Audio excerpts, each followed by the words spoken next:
and gentlemen, live from the Famous ACME Comedy Hollywood, this is Hollywood Stands Up. An evening with Mike Bridenstine. Starring Mike Bridenstine, Barbara Gray, Mike Holmes. Music by Elemental P. Your host, JODI Miller. And now, ladies and gentlemen, please welcome to the stage, JODI Miller.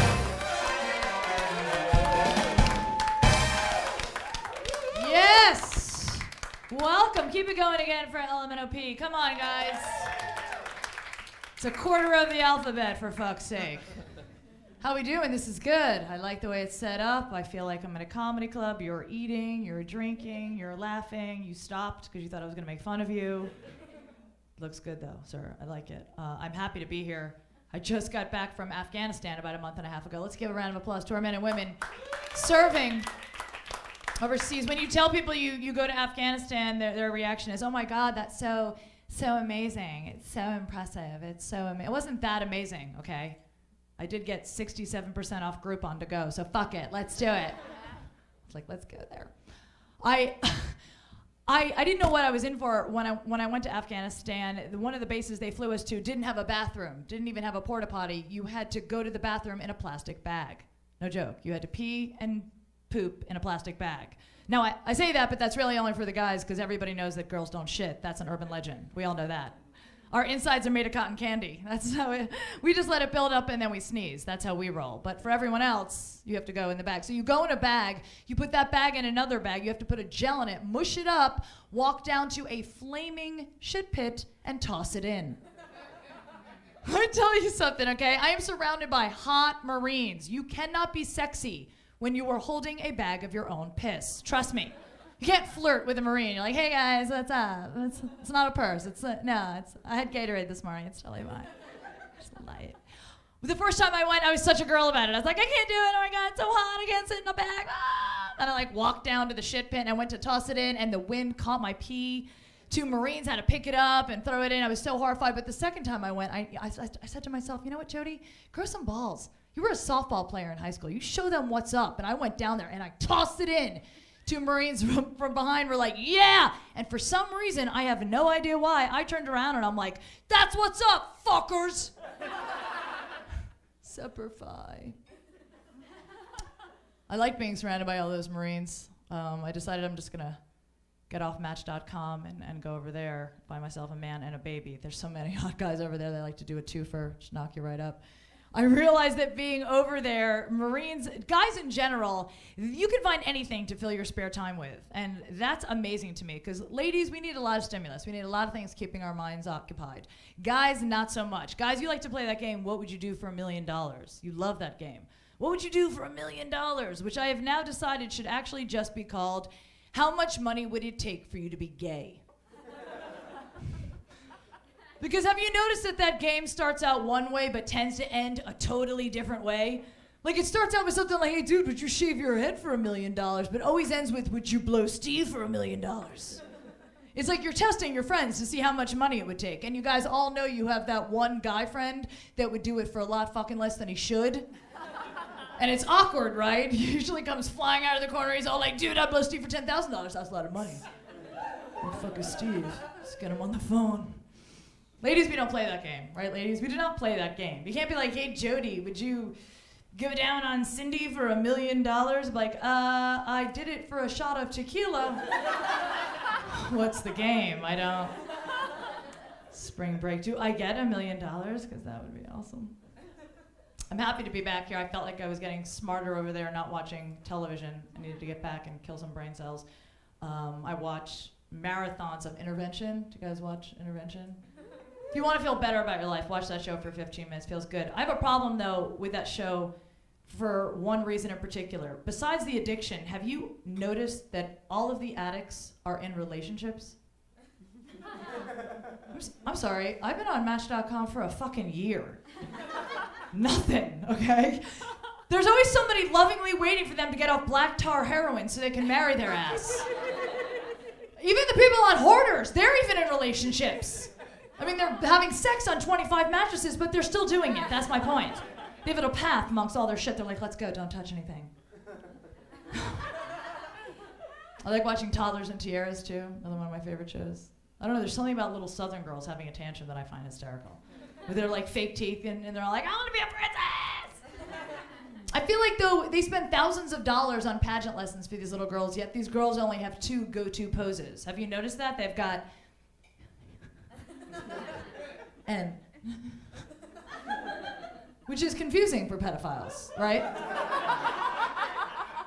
Say you want it, you can't have it. Speaking of pedophiles, I'm a cougar. I'm officially a cougar this year. Thank you. I'm actually Jewish, so I'm a Juger. Which means I like to fuck young guys, but I have a lot of guilt about that. I do. Not enough to stop, obviously. I just believe in our country's motto, no child left behind. That's my motto, too. No? Guys, that's not your motto.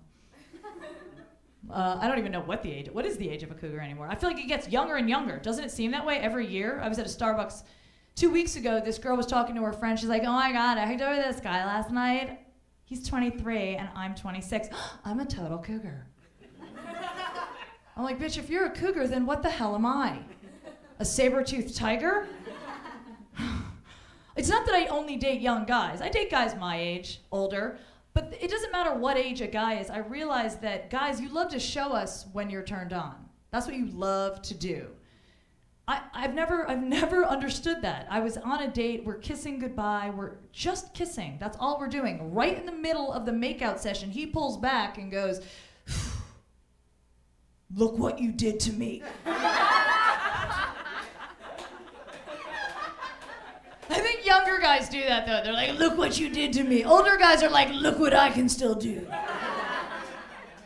Which now I have two reactions when a guy does that. It's like, look what you did to me. It's like, oh my God, look what I did to you. I'm a fucking sorcerer. Because I didn't even touch it and it rose, right? I just, like that, and it just came right up. It's like magic. And then the other part is like, oh my God, look what I just did to you. I just gave you a horrible muscle cramp that veers to the left. I don't have time to work that out. I have a cat, obviously. It's a given. It's not on my Match.com profile, don't worry. I usually spring that shit on the second date. I'm like, got a cat! Huh. We have pet owners, right? You guys love your pets. This is a society that loves their pets. I think a little bit more than their children, honestly. People would give money to like, the animals in the pound, but not to like kids in Africa. They were like, oh my God, that poor cat with like one eye. Here's a lot of money. We love our animals. They're so adorable, but let's really be honest. Aren't they so much cuter when you're wasted? Honestly. It's like you rediscover you have a pet. It's like you forgot you have an animal at home until you stumble in your house and you're like, I got a cat! My cat always knows to run for his life when I stumble in and I'm like, oh, mama's home. Guys, it's you typically that don't like cats, right? That's a fair statement. Guys typically don't like cats, and I don't understand why you don't like cats, because you're exactly like a cat. Now, I know we've been conditioned to think that men are like dogs and women are like cats, but this couldn't be further from the truth. Guys, you're like cats. You're aloof and emotionally unavailable. Women are exactly like dogs. We're exactly like dogs. We're like, hey, where are you going? We're going. We're going. We're going. We're going. Can I go? Can I go? Can I go? Can I go? I'm going to wait right here. I'm going to wait right here. I'm going to wait right here. I'm going to wait right here. I'm going to wait right here. I'm going to wait. Shoes.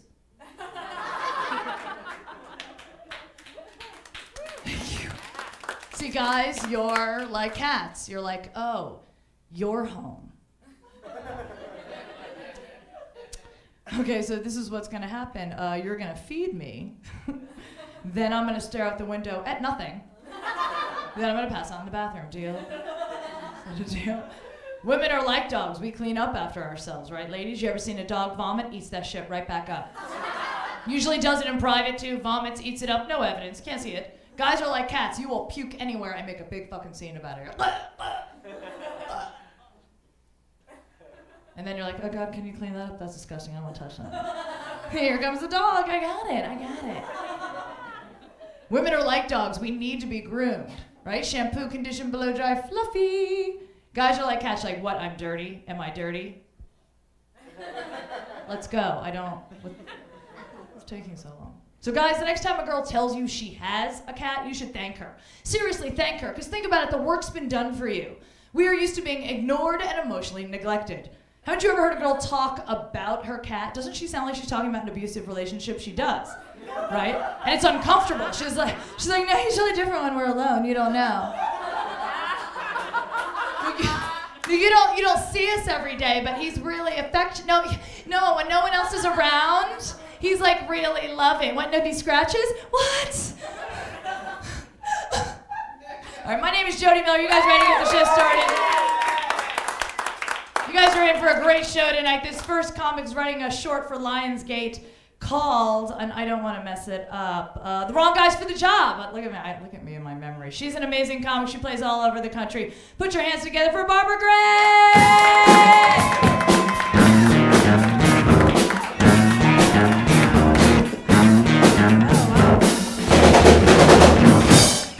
I've never done that before. Was I supposed to stop you guys, or you're just gonna do it? I'll pretend that I was the cool one. Hello. What's up, everybody? You guys are sitting like up on the stage. You're very brave. Good job. I notice you guys are sitting in the splash zone. So that's cool. Watch out for that. Just kidding. You know what that means, right? This guy's making me wet. Okay. Yeah, my name is Barbara Gray. My middle name is Dorothy, which, means that I have like the oldest lady name of all time. Barbara Dorothy Gray. Oh my God. I've dated 3 guys whose mom's name is Barbara. Yeah. Gets awkward in the bedroom. And when I say in the bedroom, I mean like honk, honk, wah, wah, intercourse, right? Yeah, it gets really awkward then, but it gets more awkward though because if I'm having sex with someone and they say my full name out loud, Barbara Dorothy Gray, vagina hears it, immediately dries up. You know, until someone inserts a Werther's original. And then it's business as usual. Whatever. I got a question for the ladies in the audience. Ladies, do you like chocolate? Huh? Yeah, we all love chocolate, right? Or we have to, I guess, or whatever. Tell me something though, ladies. You ever wish that dicks were made out of chocolate? Yeah, I know, I do, right? Make life a little bit easier. I wish that dicks were made out of chocolate, you know, because then I wouldn't have gonorrhea. I think I just did 3 vagina jokes in a row. And he was like, yep, sure did. Don't dress up or anything. Shorts are cool, man. And flip-flops. I'm excited. I just started a new diet, you guys. It's called the Pepperoni Cleanse. I don't know if you've heard about it. You just eat pepperoni with everything. Super easy. I started the first week. I only have 51 weeks left. And then I just get lap band surgery. So, think it might work this time. Maybe my mom wants me a box of exercise clothes for my birthday this year, like she did last year. It's okay, actually. Those exercise clothes are super comfortable to binge and purge in, I realized. They also really wick away the tears. And the sweat. Get really sweaty when I eat. Anybody else? Who's attracted to me yet? Let's go. No, I always talk about losing weight, but like, I don't know. I don't want to care anymore. Yeah, I hate giving a shit about it. I just love food. You know, I love food so much. Like last week, I had a corn dog so good I would have voted for it for president. You know. Like I love food so much. If pizza was a dude, I would fuck it. Right? I'm just kidding. If pizza was a dude, I would make love to it because that's what it deserves. I don't know. I'm just sick of it. And it's like, I don't want to be that skinny, you know? I just want to be able to go to a party and take a picture of me and my friends like this and not like super skinny Facebook angle. Not just hope that like some tall guy's at this party and wants to hang out with me and my friends all night so we'll look good in our Facebook pictures. Kareem Abdul-Jabbar's just there for no reason, taking pictures of us. Why would we be at the same party? I don't know. Dreams happen, you guys. Nice Kareem reference. Good one, Barbara. Yeah, I don't know. I feel like I'm kind of obsessed with losing weight. I've been doing a little bit better. I've been eating those like Trader Joe's reduced guilt products. Have you guys seen those? They have like reduced guilt tortilla chips, reduced guilt potato chips.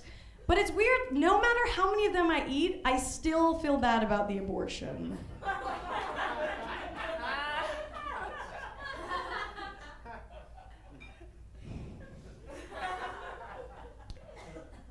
Abortions. I always forget the end of that joke. I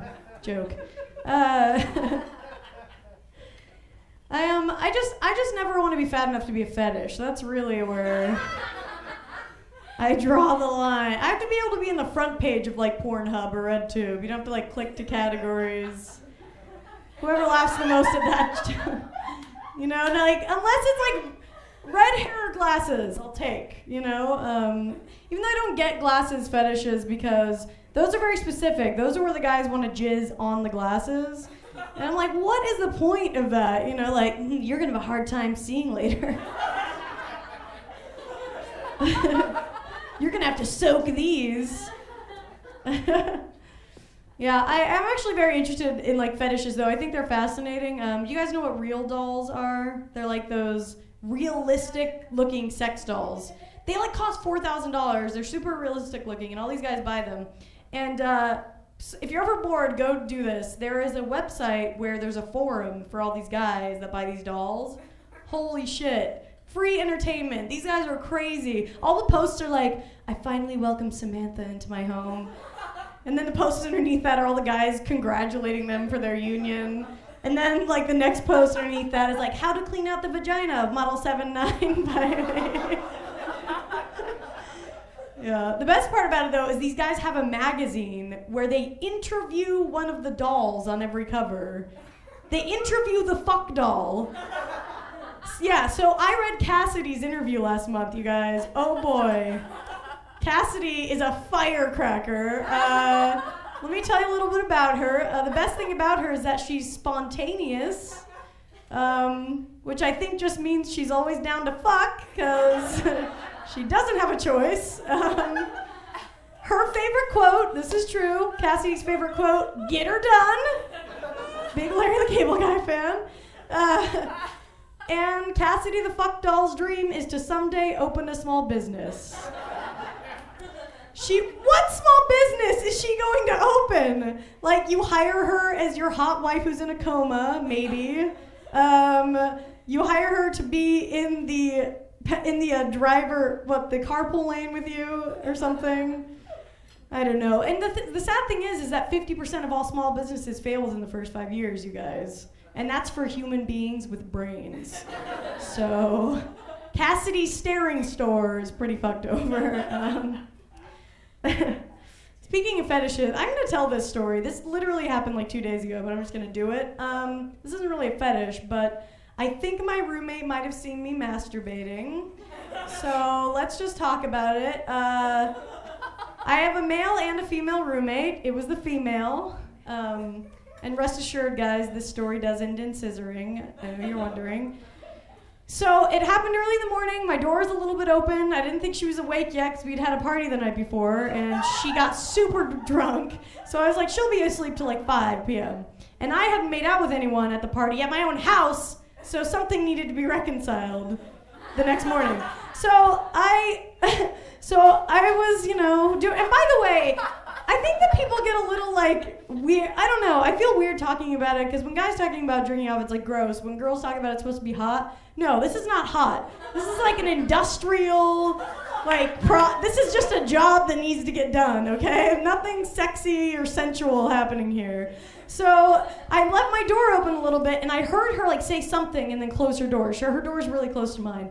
So for the next 2 minutes, I was freaking the fuck out, And I was just like, oh my God, what if she saw me? I don't know. Wouldn't it be better if we had both seen each other at least? So we would have known, it would have broken the tension, Or at least, like, maybe just one of us had seen the other one.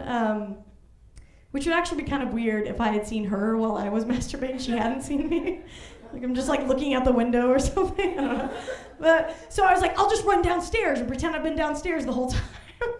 She would not remember that I was 10 feet in front of her, like rapidly pleasuring myself, just like a fucking sweaty hog racing for the finish line. So I'm freaking out about this, and I still don't know. And so in this 2 minutes, I just like, totally freaked the fuck out. And then I'm like, I'm so stressed out. You know what really helps with stress? Orgasms. I should probably finish. So I finished, and then I just decided to live in my room for the next 10 years. And I decided just to cut off all contact with her, I told you guys this would end in scissoring, right? I was in a sheer panic. I don't know. It was like a blade through our friendship. It really was. I know that ending that story in a pun is my favorite thing ever, so fuck all of you. So now that we've gotten over that, let's talk about dudes. I've actually been doing some dating on OkCupid. Are any of you guys on there? Karma Police 420 is my screen name, if you want to look me up. It's weird though, I haven't been having a lot of luck, which is surprising considering I have like a winning personality and big naturals, When you got some sweet Paul Giamattis like this, when you got some nice Stanley Tucci's. By the way, if you ever want to deter someone from being in a relationship with you, just refer to all of your body parts as actors' names. Honey, I have a rash on my James Gandolfini. Again. No. I did go out with one guy who, along the line of fetishes, this guy asked me to give him a hand job in the Haunted Mansion at Disneyland. Yeah.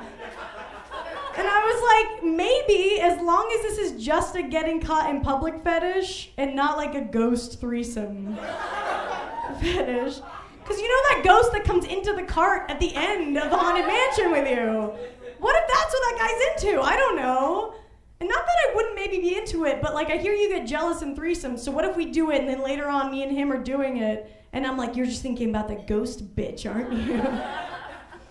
The best thing was that guy wasn't satisfied with that. He decided to up the ante and be like, let's get a pile of cocaine, go back to the Disneyland Hotel, like do it all night after we go to Disneyland. I was like, yeah, that's exactly what I want to do after I go to Disneyland all day. Is like go bone the sweaty web programmer that I met on the internet,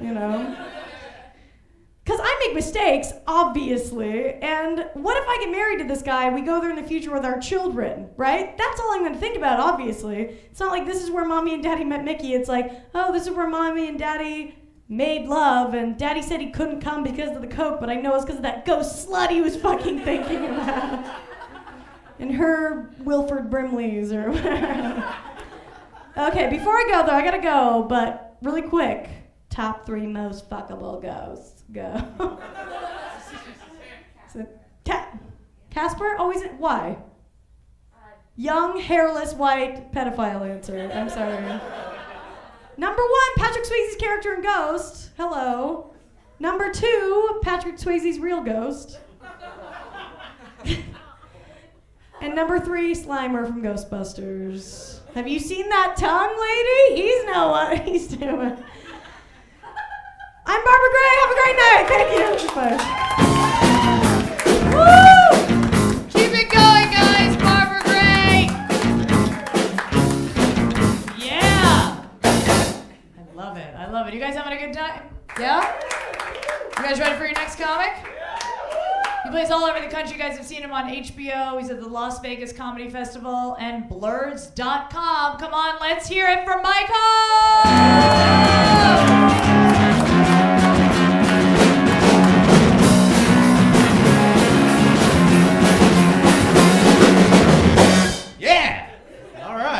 Hi everyone.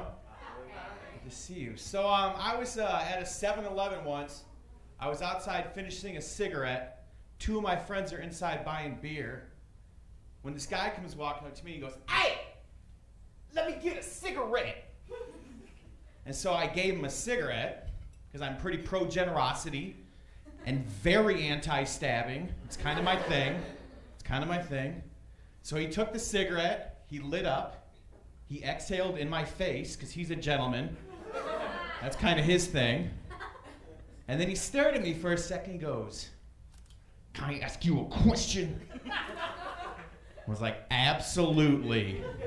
Thinking back to my stance on stabbing. And then he stared at me for a moment and he goes, "Why, when girls smoke crack, they lose their titties? You know it's crazy, but it's true."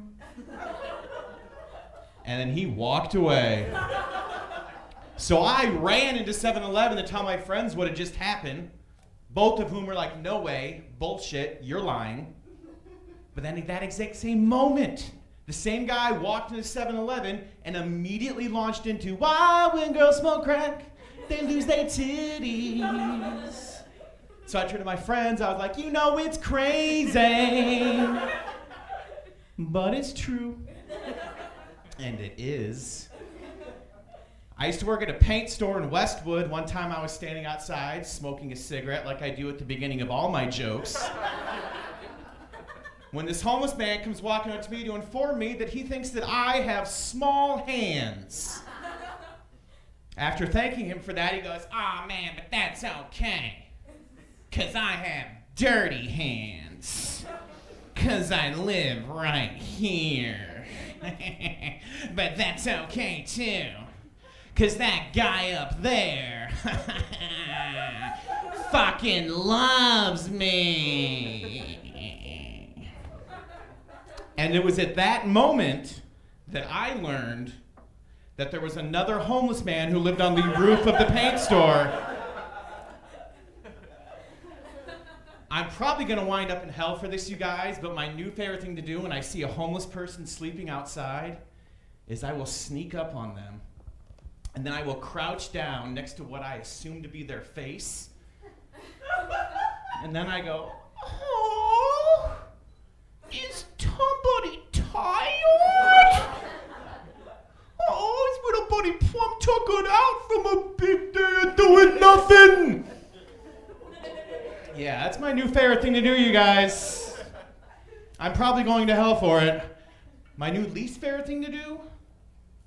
Run away from surprisingly agile homeless people who are quick when belittled, I have learned. Belittled. That's how you say that word.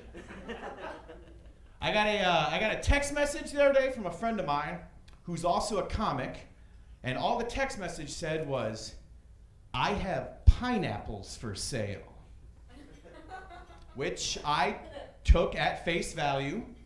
I got the text message at 10:30 in the morning. My friend is a character. He's the kind of guy I would actually believe might try to supplement his income by selling pineapples.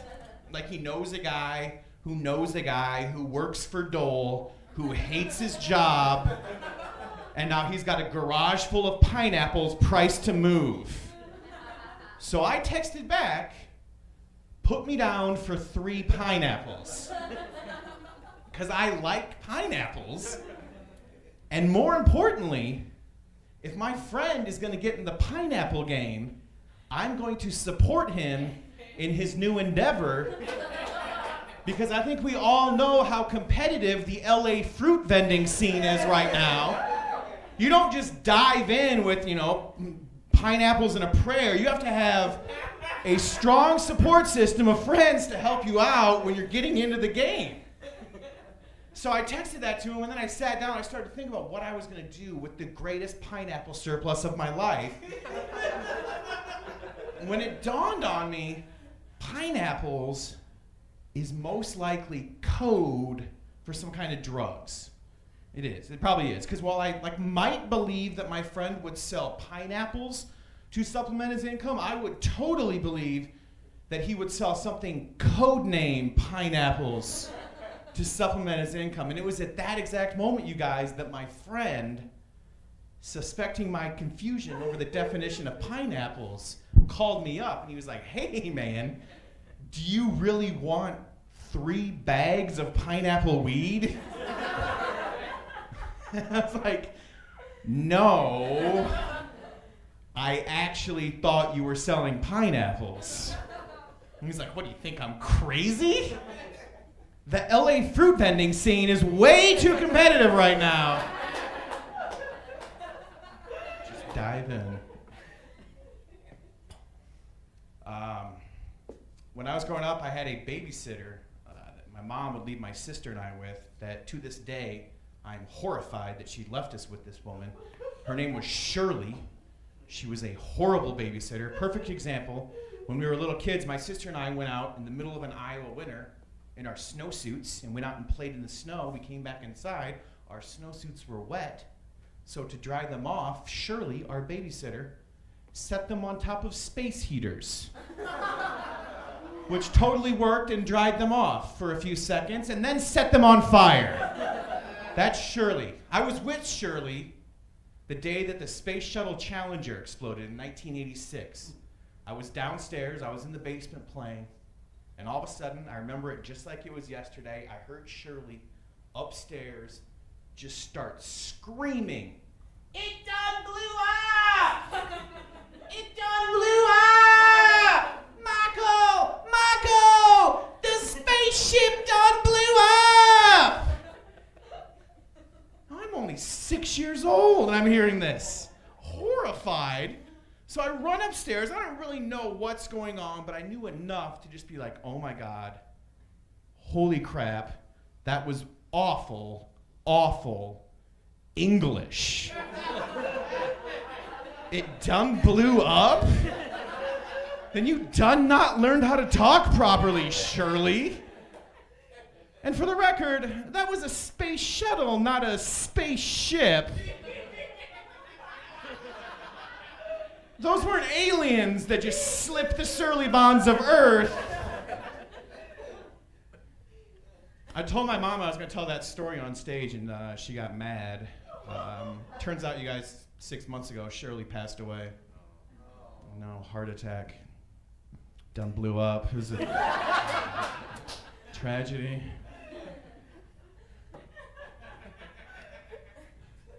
I used to be a basketball player when I was a little kid. When I was in junior high school, I played in a summer playground basketball league that was predominantly black. And one of the only other kids in the playground basketball league with me that was white also happened to be the only kid in the league that had one arm. All right, stay with me here. So our teams met up one year in the playoffs. Mine and the one-armed kids team were going against each other. And late in a close game in the playoffs, the one-armed kid went up for like a real easy layup. So easy, you guys, you'd only need one arm to make this layup. So this was the playoffs, so I ran over to foul him to prevent him from making it, which I did, but in the process, I cut his legs out from underneath him. So he went from like one arm and no legs on the ground. And he landed on the ground hard, like on his no arm. Yeah. He's right. The crowd erupted in boos as soon as it happened. Just vicious, hateful, get the fuck out of here with your white-on-white crime, boos. The referee ran over to help the one-armed kid on the ground, but not before calling me for a flagrant foul and ejecting me from the game, forcing me to watch the rest of the game in a crowd full of people who hated me. Hated me!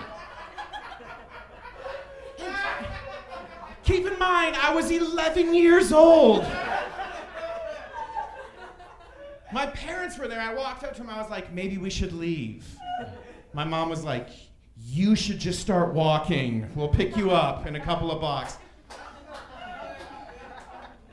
Adding insult to injury, this is true, at the season-ending awards ceremony, the one-armed kid was given the Sportsmanship Award, and that story was retold in dramatic, embellished detail while I just sat there. Like, they made me out to be like 6'8" with a handlebar mustache. After a while, I turned to my parents again. I was like, maybe we should leave. They were like, you should. We'll pick you up in a few blocks. When I was a freshman in high school, I also played basketball. I was on the freshman basketball team, and our coach on the freshman basketball team was the varsity baseball coach who just coached basketball because he wanted some extra money. He knew nothing about basketball. Except for one day, about halfway through our season, he comes in on a Monday morning and he's super excited. He's so excited because over the weekend, during an NBA game, he watched then NBA star Shawn Kemp do a move in the game that he determined was unstoppable.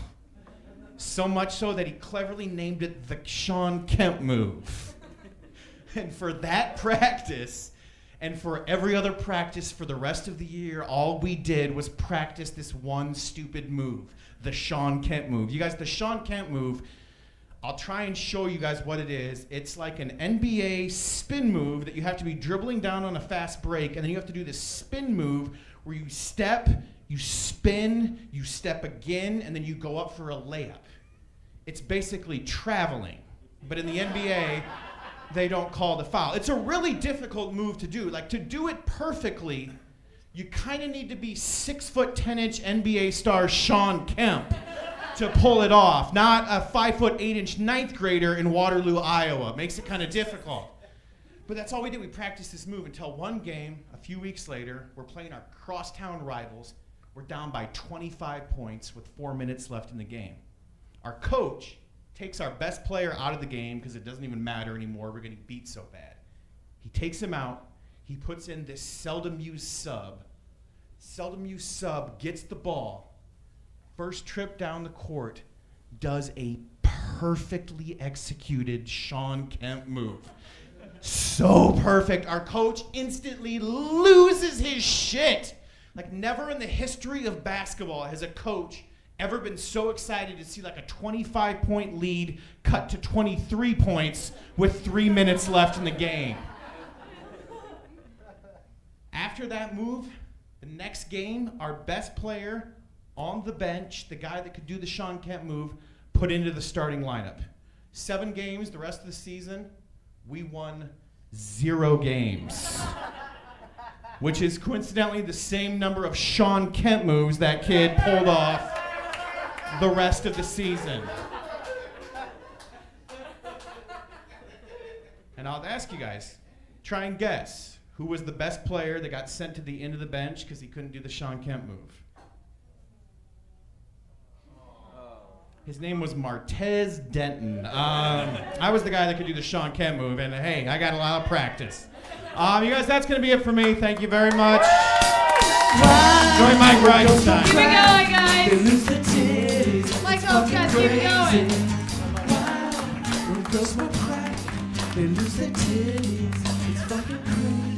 Oh, that's gonna be my wedding song. You guys are playing it.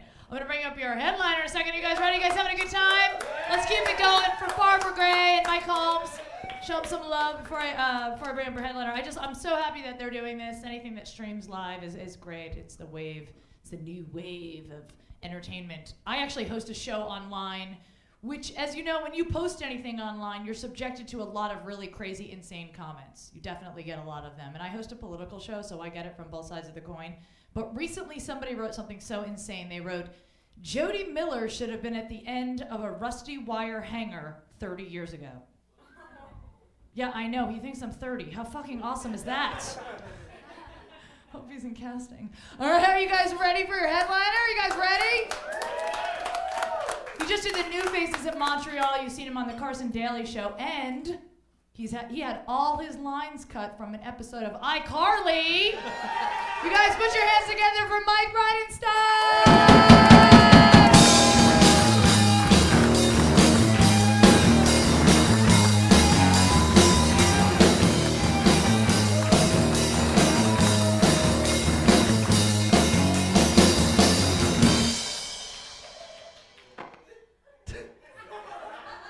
Hey everybody. Enter Sandman.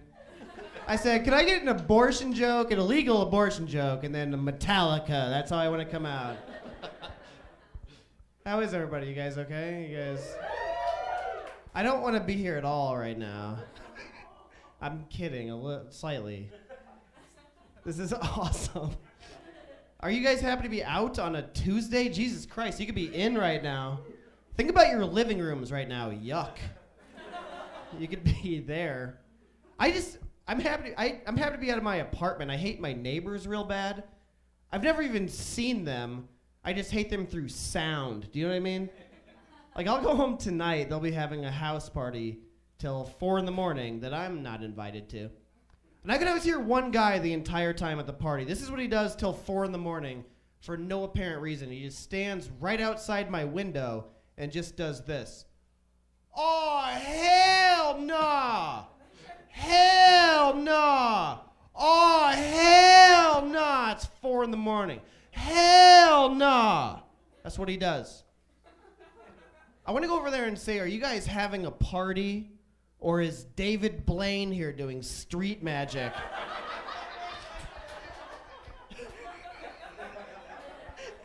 It's fun to say, oh hell no. I might keep saying it. Did you guys know that all the Real Housewives of Atlanta are just played by Tyler Perry? Oh hell no. There's booze in that. If those first 2 jokes came off as racist, I apologize. I wrote them by myself. Nobody was there to stop me. When I was a kid, I was taught that the 2 worst things in the world were racism and drugs. But now I'm an adult, and I realize that both things, in moderation, like in your own house, or especially in your car, are fucking awesome. Do you guys like jokes? Thank you, thanks. This would be a horrible place to be if you did not. My favorite joke when I was a kid, my mom used to tell, and it's corny, but it's my favorite. She'd come and she'd say, "Hey, Mike, do you want to hear Mommy say the dirtiest word in the world?" And I was a real little kid, so I was like, of course I do. She'd lean in, she'd say, "Mud, ha ha." We would laugh and laugh. One time my grandma came by and said, "No, it's not, it's cunt," and walked away. You guys are gonna be a good crowd, I guess. You guys, I watched all of you walk in. There's not a lot of you. I've seen all of you. I can see all of you. Everybody looks good. Not everybody, but everybody. Is this the best everyone's ever looked right here, right now? Is this the best you've ever looked? Tell me if this is ever, not me, by the way. No, yuck. Tell me if this is happening. This is right here, right now, the fattest I've ever been. Has that happened to you yet? It's not fun at all. This is what happens to me when I'm at my worst physically. I just start hating good-looking people. Doesn't matter if it's a guy or a girl, just I hate you. Usually a hot girl would go by, my buddies would be like, "Look at that," and I'm like, "Fuck you!" I was I'll watch TV and hate good-looking. I was watching Conan O'Brien, and Pamela Anderson was on there, and she was complaining that she's never done very well in the Maxim magazine top 100 sexiest ladies list. She goes, "Oh, the best I've ever done is 16th." I was watching that what a weird thing to be down about. 16th sexiest in the world. Hey, Pam. I don't think I've ever been 16th sexiest on a public bus. Plus, I don't have Hep C. High five me. Yeah. Air five. She's earned it. When I moved out to LA, by the way, this is 4 years ago, everybody's like, "Hey, man, you got a commercial agent?" And I was like, "I don't know anything." And they're like, "You got to get a commercial agent so you can get in commercials and make $1 billion. And I was like, "Awesome." And I got one, and I thought, this is going to help my self-esteem. This has not helped me whatsoever. Because I know that this is the fattest I've ever been. And what I did not know is that in Los Angeles, I'm considered fat as fuck. That was news to me.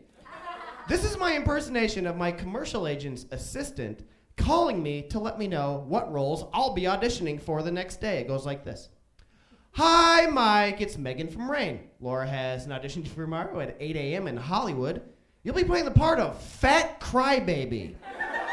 Ordered his 1970s tuxedo, so just fucking put one on. Hi, Mike. It's Megan from Rain. Laura has an audition for you tomorrow at 7 a.m. in Pasadena. You'll be playing the part of Blowjob Piggy. Ordered his functional scuba suit. Go fucking buy a functional scuba suit. Hi, Mike. It's Megan from Rain. Laura has an audition for you tomorrow at 6 a.m. in the Mojave Desert. You'll be playing the part of Sloppy Shit Sack. Order up a shit in your pants and sit there. Hi, Mike. It's Megan from Rain. Laura has an audition for you tomorrow at 5 a.m. in Nicaragua. You'll be playing the part of guy nobody will have sex with.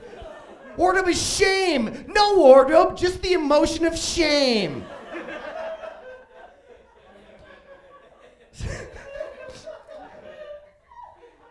Let's not talk about that anymore. Let's talk about inventions, let's say.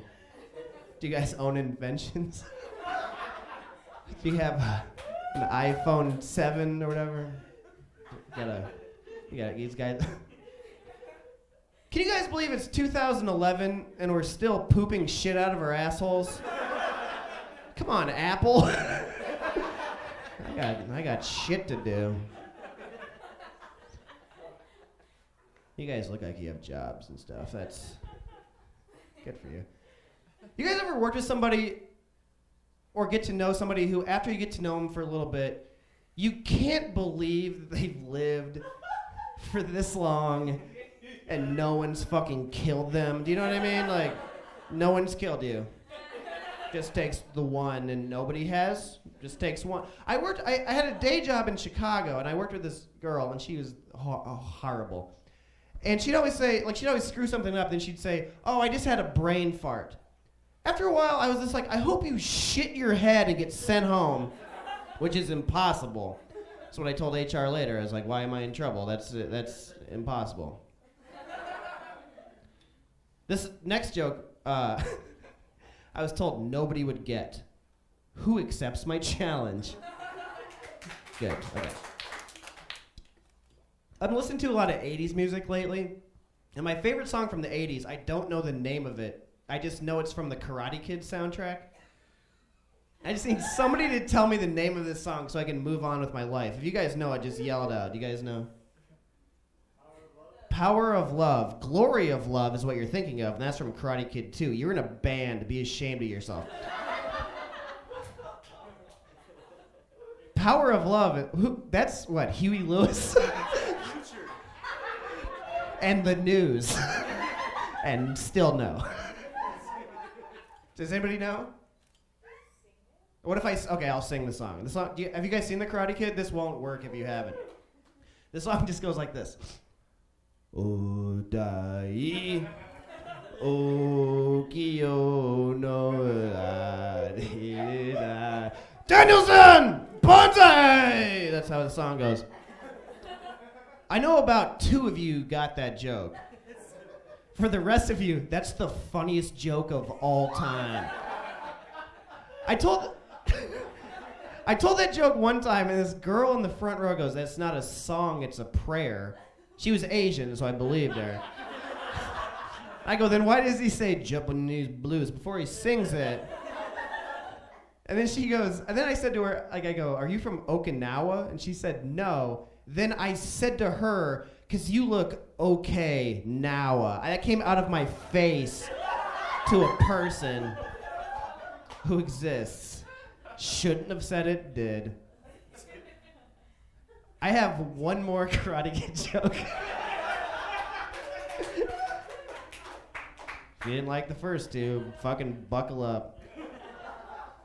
LA has the worst local commercials I've ever seen, and the city I lived in before, Chicago, has even worse. So my goal was always to write the worst one possible.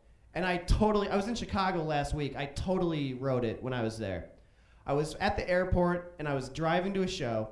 In a cab. I wasn't driving. I was in the back seat. But I saw this karate place, and I was like, that's the worst thing in the world. All it would be is this old Asian man. Don't get weird. He has to be Asian. Standing in front of this karate place. He'd look right into the camera. He'd say, "Karate here.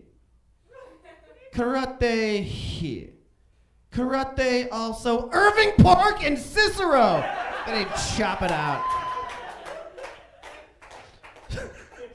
That's the worst one, is where I'm getting at. You guys are drinking booze? You guys good? I want you to get in your head. I want you to think in your you have to think at this point. I want you to think of the first time you ever drank at a house party that you were invited to. You can't,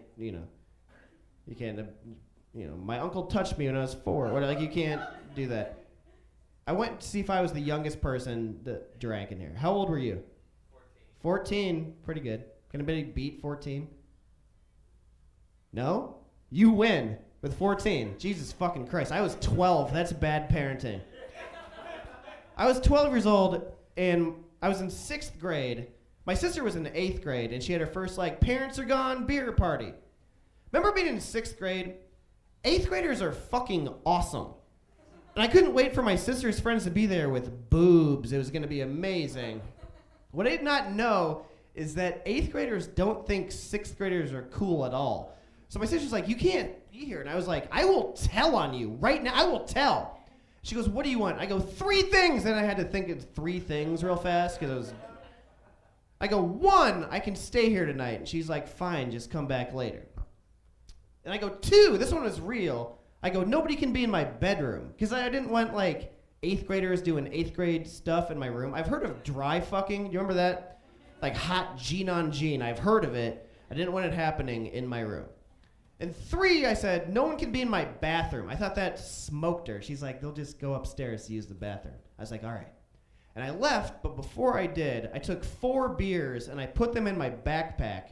And I rode around on my bicycle drinking all 4 beers till I got fucked up.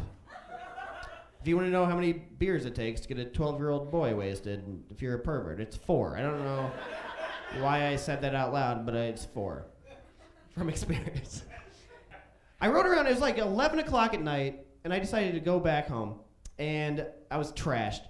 And the party's still going on in my basement. I went downstairs. I'm like, what's up, ladies? With my high voice. My sister's like, go the fuck to bed. I'm like, I'm out. So I go in the bathroom, and I brush my teeth, and I get ready for bed. I look at the toilet. There's a gigantic log of somebody's shit in that toilet. And she's promised me that nobody will use it. So I am furious and drunk for the first time. So I got to the party, and my sister's name is Susan. I go, Susan, get in here now! And she's like, fuck you, I'm in 8th grade. I wear a spree, or whatever the fuck she said. I go, no, there's something in there I need to show you. And went back and forth like this for a while. Till finally she said to me, dude, whatever you want to fucking show me, just bring out here. So I go into the bathroom, and I'm looking at this thing. I'm like, yeah, this is totally happening. So I decide to wrap my hand in toilet paper, because I'm not disgusting. And I snatched it out, and I put it behind my back, and I marched confidently back into that party. I went right up to the CD player. In my memory, it's like a record skipping, but that's impossible. I remember the song that was playing. It was Poison by Belle Biv DeVoe. I can't hear that. That's a good song. I can't even hear that song anymore without thinking about what I'm about to tell you. So I walked right up to the CD player, and it's like, Poison! I hit pause. Everybody's like, what the fuck's going on? I go, hey! Who the fuck used my bathroom like that? People were diving the fuck out of my way, understandably. The best-looking girl there, her name was Heather, starts throwing up way too much puke. The good news about this story is, back at school, legend. Okay, good. Jesus Christ. I'm kind of a scumbag. I never said I wasn't. I moved out here from Chicago, Illinois. If you don't know anything about Chicago, everybody from there, scumbag. Myself included. And I'll prove it with 3 short stories. I'll tell you now. Story 1, I lived on the north side of the city. Does anybody know what baseball team I'm supposed to like? Cubs is correct. While I lived there, White Sox win the World Series. I'm supposed to hate that. But I did not for one reason only. And that's because when the White Sox kept winning games, the local Chicago news would go to the south side of Chicago, where if you were to ask me, where are the worst people in the world from? I'd say the south side of Chicago. They'd always find like the drunkest kid in the world to interview. When they beat the Angels to go to the World Series, local news is there, they go up to this kid who's like 21 and fucking shit-faced. This is the question they ask this kid. They go, first World Series berth since 1959, how do you feel? And this is what this kid came with. He goes, right now it's all about Hot Carl and the Shocker. They cut away.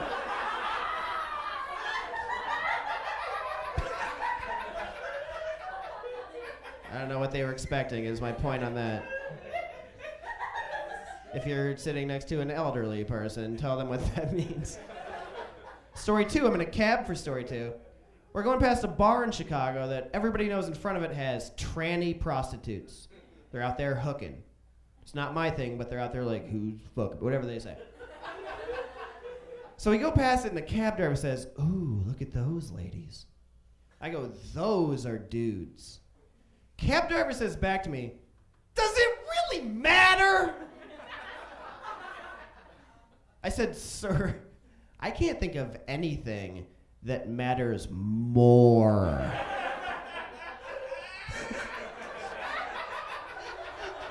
Story 3, I'm in a cab for,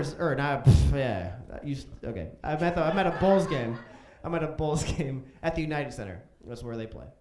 And they have a big Jumbotron in the middle. And what they do is they show fans during the commercial break. And everybody goes crazy when they see themselves because they think they're on TV.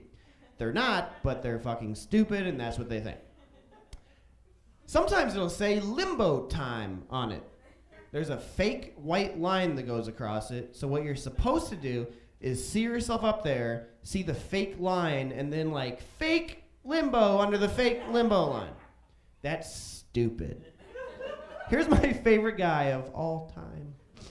This guy sees himself up there. He sees the fake white line. He's like, oh, there I am. He positions himself along it. Goes like this, pretends to snort the fucking line. That's where I'm from. That's what I'm telling you. The first time I ever did cocaine, don't get weird. This has a happy ending. I was in college. I was really good at it, cocaine. I was super good at it. Like nobody ever said he's not good at cocaine. Like I was really good at it. I was so good at it that I got kicked out of school, and my parents sent me to go live with my sister, and she works for the State Department, and she lives in South America. If you want to get off cocaine, you probably shouldn't go to South America. But sometimes you need to go to Mordor to get rid of the precious. Okay. I'm glad you and one person got that part of the story I'm going to tell. While I was in South America, I saw a bullfight. If you've never seen a bullfight, fucking do that as fast as you can. It's the greatest thing in the world. I was sitting next to this guy that my sister had me sit next to, who is like an expert on bullfighting. And he said to me, he goes, you are so lucky to be here today. This bullfighter you're about to see is 17 years old, and he's the greatest bullfighter in the world from Spain. I was like, I enjoy the best. And he's like, okay, then strap in. I was like, done. Bullfight has 3 parts. The first thing that they do is the shit with the cape. You guys have seen the cape. This guy had the cape. Okay. Most bullfighters, when they do the cape, do it on their feet to not fucking die. Do you know what I mean? This guy, not for him. He goes to his knees when the bull comes out. I'm like, he's going to die. The guy's like, watch this. The bull runs at him, and he passes him from his knees with the cape. The bull turns around, runs back at him. He doesn't even look at the bull. He's like, boom. Then he stands up after every sweet move he did and goes, bam, like that. This is awesome. Because bullfighting is a sport so masculine, you have to dress the way your grandparents would call a faggot. Do you understand? Not you, your grandparents. The second thing that they do is they take 2 harpoon things with piñata stuff on them. I'm going to assume that's not what they're called, but that's what I was calling them. Usually they put them in two hands and stab the bull, and it's hard to do. Not for this guy. He just puts them both in one hand. The bull runs at him, and he's like, fuck you. Bam! And then he fucking is like, that's where that shit goes. And then again, bam! Like that. I was like, this guy's awesome. He's like, he is awesome. And in fact, if he kills the bull perfectly, he's going to get an ear. I said, what is that? He goes, all right. If he kills the bull perfectly, we have handkerchiefs next to us, and we wave them at judges at the top.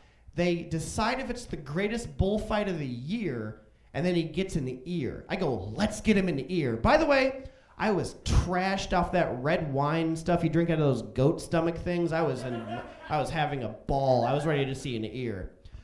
So the guy takes the sword. It's the last part of the bullfight. And there's a band playing, and he's going to stab the bull. As he kills the bull perfectly, the bull goes into a death throw, and its horn hooks the matador in the stomach.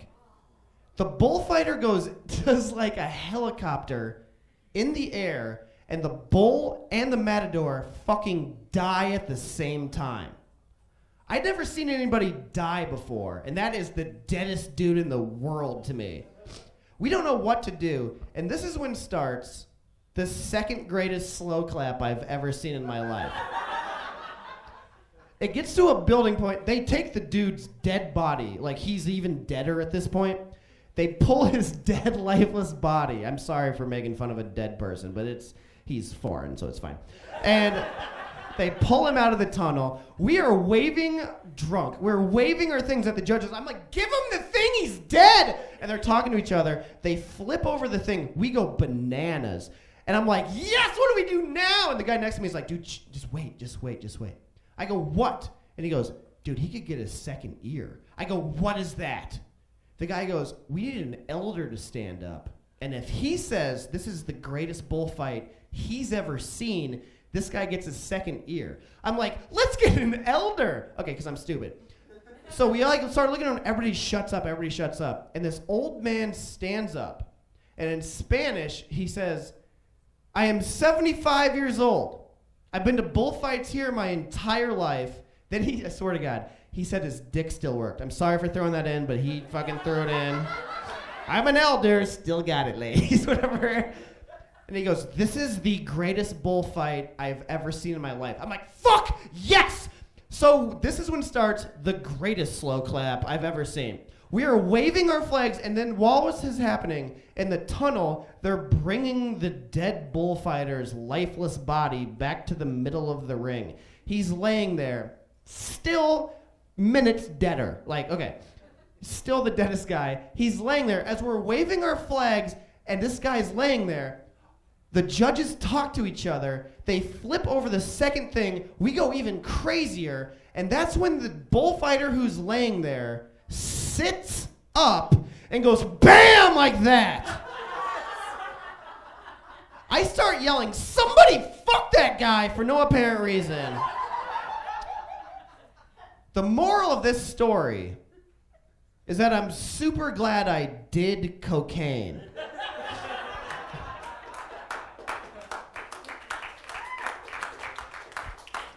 In my head, I feel like you're clapping for cocaine, which is not okay.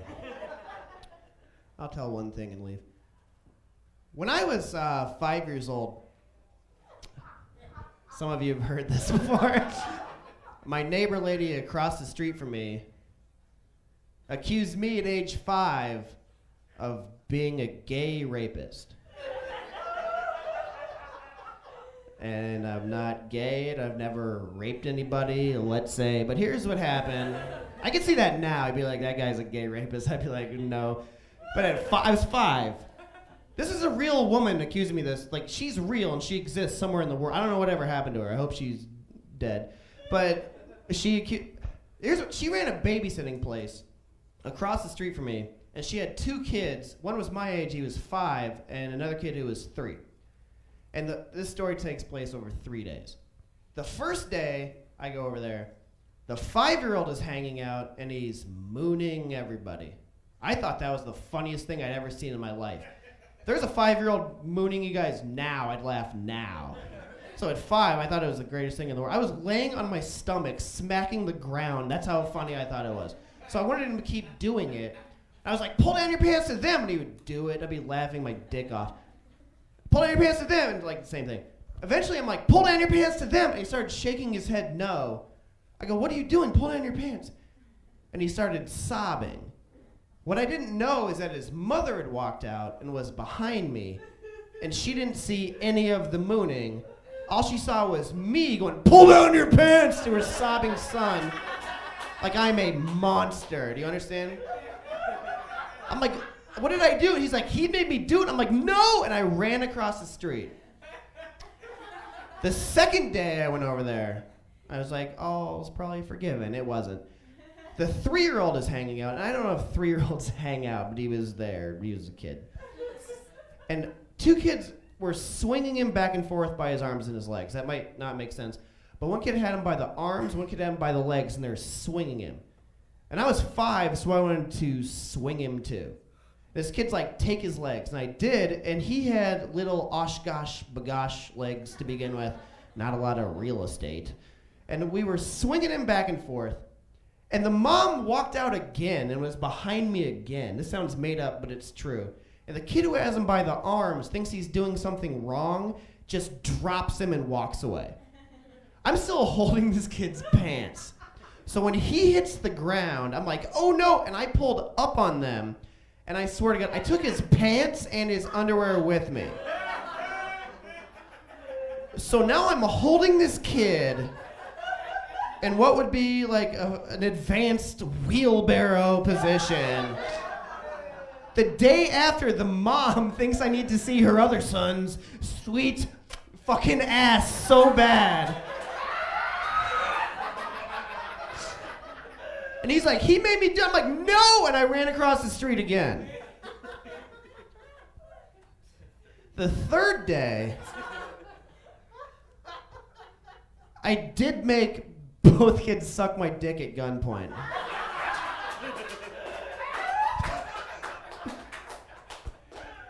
Mom walked out again. Gun to her, gun to my crotch. You guys have been spectacular. Thank you guys very much.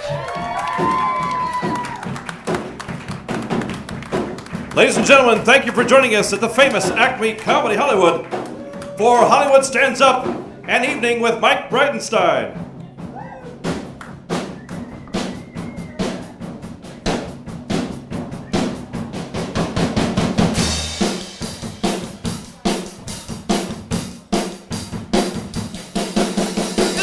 My recital, I think it's very vital to that's right, and shake your hands like, here we go!